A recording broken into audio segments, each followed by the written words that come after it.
1924 Gustav Mannerheim muutti Helsingin Kruunuhaasta itäiseen kaivopuistoon korkealla merenrantakalliolla sijaitsevaan huvilaan, joka oli juuri remontoitu uuden asukkaan toiveita vastaavaksi.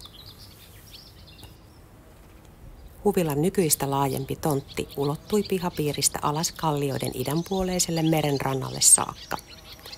Ensimmäisen kerroksen parvekkeelta avautuivat merelliset näkymät vastapäisellä luodolla sijaitsevaa Klippan ravintolaa ja purjehdusseura NJK:n satamaa kohti. Ranta tarjosi puitteet uimiselle, mitä Mannerheimkin kaivopuistossa harrasti. Itärinteellä sijaitseva puutarha tarjosi runsaan valikoiman kukkia huvilan maljakoihin. Jyrkkä rinnepuutarha oli jokseenkin haastava hoidettava ja sen hoito olikin annettu ammattipuutarhurin käsiin. 20- ja 30-luvuilta on säilynyt aikansa nimekkään puutarha-arkkitehdin Paul Ohlsonin laatimia puutarhasuunnitelmia kaivopuiston puutarhaa varten. Miten tarkasti puutarha todellisuudessa noudatti suunnitelmia, ei tiedetä. Mannerheimin kirjoittamat muistilaput, kirjeenvaihto sekä taimien ja siementen tilaukset selventävät, mitä kasveja puutarhaan oli mahdollisesti istutettu. Aineistossa mainitaan muun muassa köynnösruusu, asterit, aronia ja erilaiset leimut. Mannerheimin erityinen toive oli saada puutarhaansa kartiopoppeli.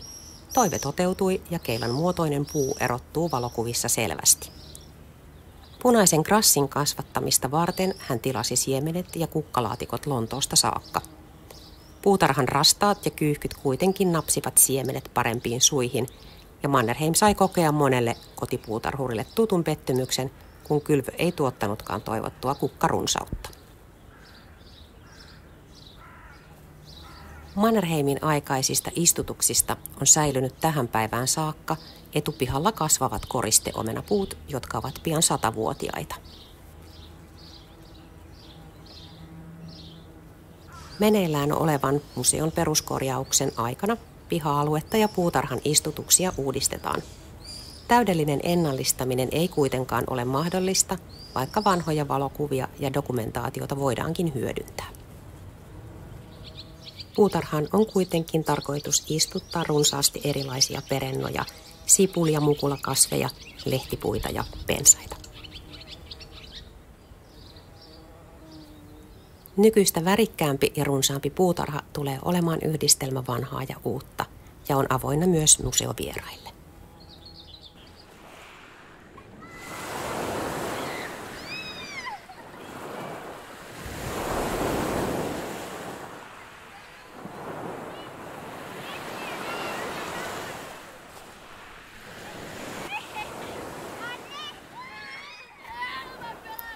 Mannerheimin viettäessä ensimmäisiä kesiään Hangossa 1920-luvun alussa paikkakunta oli ollut jo vuosikymmenet hienoston muodikas kylpyläkohde ja kesäviettopaikka kasinoineen ja huviloineen.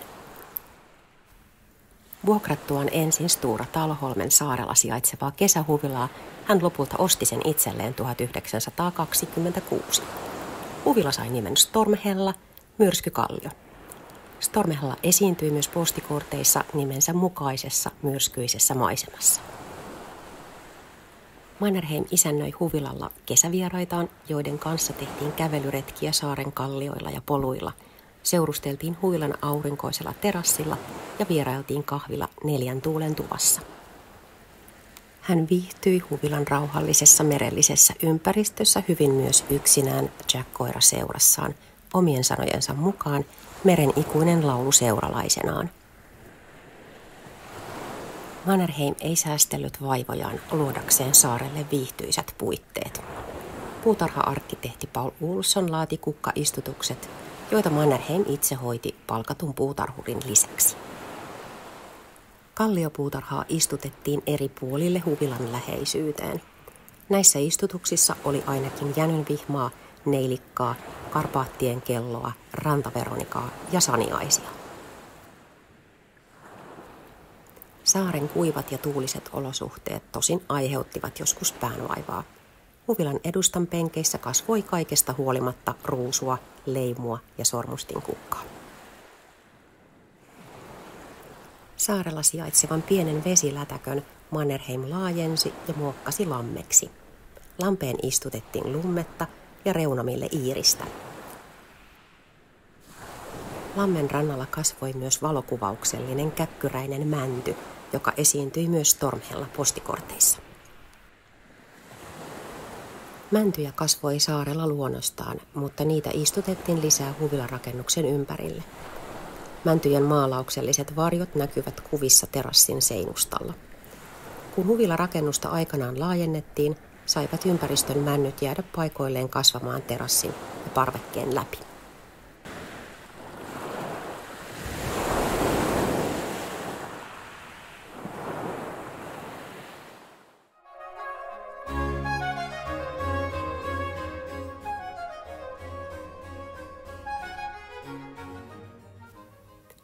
Kirkniemen kartanon historia Lohjalla, Länsi-Uudellamaalla ulottuu keskiajalle saakka.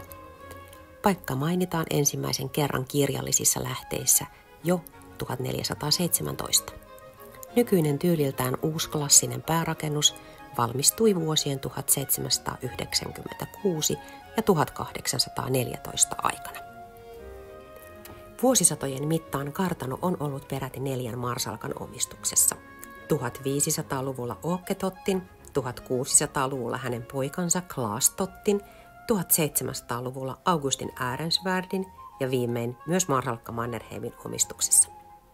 Mannerheim oli jonkin aikaa etsiskellyt mieleistään kartanoa eteläisestä Suomesta, kun Kirkniemi tarjoutuu ostettavaksi.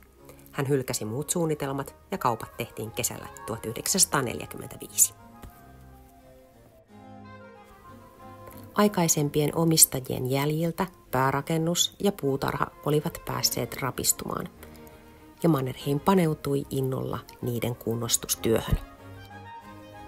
Kirkniemen symmetrisen kartanopuutarhan selkeissä linjoissa yhdistyy 1900-luvun alkupuolen muotopuutarha maisemapuutarhaan, ja ympäristön maalaismaisema muodostaa puutarhalle tilallisen jatkumon. Puutarhan hiekkakäytävien varsilla kasvoi muun muassa liljoja, ruusuja, unikkoja ja syreenejä. Mannerheimin tiedetään istuttaneen puutarhaan myös puita, ainakin rautatammia. Kartanolla kasvoi ikivanha valtaisa saarni. Saarnen vointi oli Mannerheimille tärkeää, mutta hänen suureksi harmikseen puu sai osuman salamasta ja se alkoi vähitellen kuolla saamiinsa vaurioihin ja vanhuuteen. Mannerheimin saksanpaimenkoira Bubi sai kuoltuaan hautapaikan saarnen juurelta. Perimätiedon mukaan kyseisen puun oli istuttanut leskikuningatar Kaarina Maunun tytär, joka vieraili Kirkniemessä asuneen tyttärensä Sigrid Vaasan luona. Kartanon puutarha on tiettävästi niin ikään saanut alkunsa näiden 2 naisen aloitteesta 1500- ja 1600-lukujen taitteessa. Kartanoilla on perinteisesti ollut suuri merkitys omistajilleen tärkeänä tulon lähteenä. Mannerheimkin kehitti Kirkniemen kartanon toimintaa päämäärätietoisesti, kaupallisesti menestyväksi yksiköksi, ja tämä toiminta oli hänen erityisen kiinnostuksen kohteenaan. Kotieläinten, maanviljelyn ja metsänhoidon lisäksi Mannerheim kehitti kartanon kukkaviljelyä ja hedelmän kasvatusta. Kartanon kauppapuutarhassa kasvatettiin narsisseja ja tulppaaneja leikkokukiksi. Kukat toimitettiin myyntiin Helsinkiin ja kauppa kävi hyvin. Parhaimmillaan kartanolle hankittiin kasvatettavaksi 20 000 kukkasipulia yhtä kautta varten. 1947 valmistuneissa kasvihuoneissa kasvatettiin tomaatteja ja kurkkuja keväisin ja kesäisin. Niiden lisäksi tilalla kasvoi sadoittain omenapuita. Omenat kiinnostivat tuoretta kartanon isäntää erityisen paljon. Piikkiön maatalouskoelaitoksen professori Olavi Meurman vieraili Kirkniemessä Mannerheimin kutsumana ja suositteli sinne sopiviksi katsomiaan omenalajikkeita. Mannerheim oli erityisen mieltynyt melpalajikkeen omenoihin, joita professori oli toimittanut Mikkelin päämajan syksyllä 1943.